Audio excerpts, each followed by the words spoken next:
নীলুর মিথ্যে মা হওয়ার খবরটা যতটা না নাড়া দিয়েছে সূর্যকে, তার থেকে কয়েক গুণ বেশি নাড়া দিয়েছে সূর্যের মাকে। হ্যাঁ বন্ধুরা, ভিডিওতে লাইক দিয়ে দেখতে থাকুন। সূর্যের মা সূর্যকে বারবার করেই বলতে থাকে, তুই যে করেই হোক না কেন নীলুকে এই কিছুদিনের মধ্যেই ওকে একবার ডাক্তারের কাছে নিয়ে চেক আপ করি, আর নয়তো বা ওর জন্যই খারাপ হবে। আমি বলছি ও মাত্র সদ্য মা হতে চলেছে, এটা ওর প্রথমবার, তাই আমাদেরকে একদমই রিস্ক নেওয়া যাবে না। এদিকে সূর্যের মা মনে মনে বলতে থাকে যে আমি বেশ বুঝতে পারছি যে নীলু হয়তো বা এটা সূর্যকে হাত করে রাখার জন্য এই মিথ্যেটা বলছে, নয়তো বা এটা কোনো মতেই সম্ভব না, এত তাড়াতাড়ি ও কীভাবে কনসিভ করে বসে।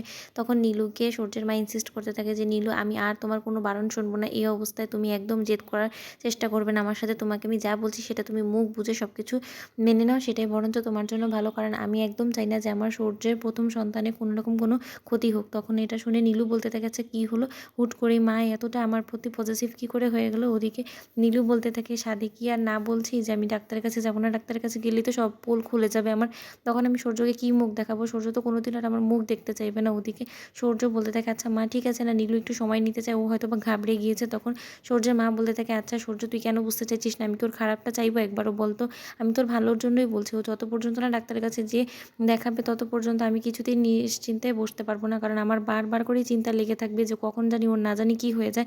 আমাদের তো অন্তত আর যাই হোক না কেন ওর কথা থেকে বেশি এখন বাচ্চাটার কথা ভাবতে হবে, বাচ্চাটা সুস্থ থাকুক সেটাই তো আমি চাই, তুই বাবা হিসেবে তুই চাস না। তখন এটা বলা মাত্র সূর্য ঘাবড়ে যায়। সূর্য বলতে থাকে, নীলু মা খুব একটা কথাটা খারাপ বলেনি, আমার মনে হয় আমাদের আর রিস্ক নেওয়াটা ভালো হবে না, আমাদের এক্ষুনি একবার ডাক্তারের কাছে গিয়ে চেক আপ করানোটাই ভালো হবে। ওদিকে নীলু বলতে থাকে যে এবার যদি আমি সত্যি সূর্যের কাছে যাই তাহলে তো সূর্য আমাকে নিয়ে হসপিটালে গিয়ে একদম সব কিছু ফাঁস করে দিবে, কিন্তু এটা আমি কোনো মতে করতে পারবো না। তখন নীলু বলতে থাকে যে সূর্য তুমি এত অস্থির হয়ে না, আমি তোমাকে বলছি আমি ডাক্তারের কাছে গিয়ে এই রিপোর্টটা কনফার্ম করেছি, এই নিউজটা কনফার্ম করেছি, তার কাছে গিয়ে আমি আরেকবার না হয় তোমাদের ইনসিস্ট করাতে একবার গিয়ে চেক আপ করিয়ে আসবো, তুমি ওসব নিয়ে ভাববে না। তখন সূর্যের মা বলতে থাকে, কেন ভাববো না, আলবাত ভাবতে হবে, তুমি আমাদের বাড়ির বউ, আমাদের বাড়ির নতুন অতিথি আসতে চলেছে, তাকে নিয়ে ভাববো না তো কাকে নিয়ে ভাববো বলো তো নীলু।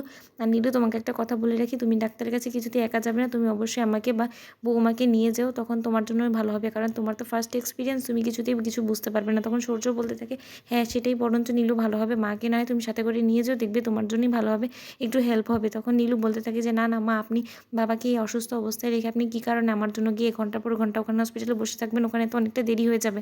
তাই আমি বলি কি, আমি বরঞ্চ একা গিয়েই চেক আপ করিয়ে আসবার, দিদিভাইকে কী কারণে আমি খামাখা বিরক্ত করবো, দিদিভাই তো এমনি তো আমার সাথে কোথাও গেলে খুব একটা কমফোর্টেবল থাকে না, তাই আমি বরঞ্চ একাই গিয়ে চেক আপ করিয়ে আসবো, আপনি ওসব নিয়ে ভাববেন না। ওদিকে সূর্যের মা বলতে থাকে, তোমাকে যদি আমি একা ছেড়ে দিই তাহলে তো আসল রহস্যের উপর থেকে কোনো মতেই পর্দা উঠাতে পারবো না, আমার সূর্যটা চোখ খোলাতে পারবো না, আমার সূর্যের উপরে তো তুমি কবজা করে ফেলেছো। তো বন্ধুরা, তোমাদের ভিডিওটি ভালো লেগে থাকলে লাইক কমেন্ট শেয়ার করে সাবস্ক্রাইব করতে ভুলো না।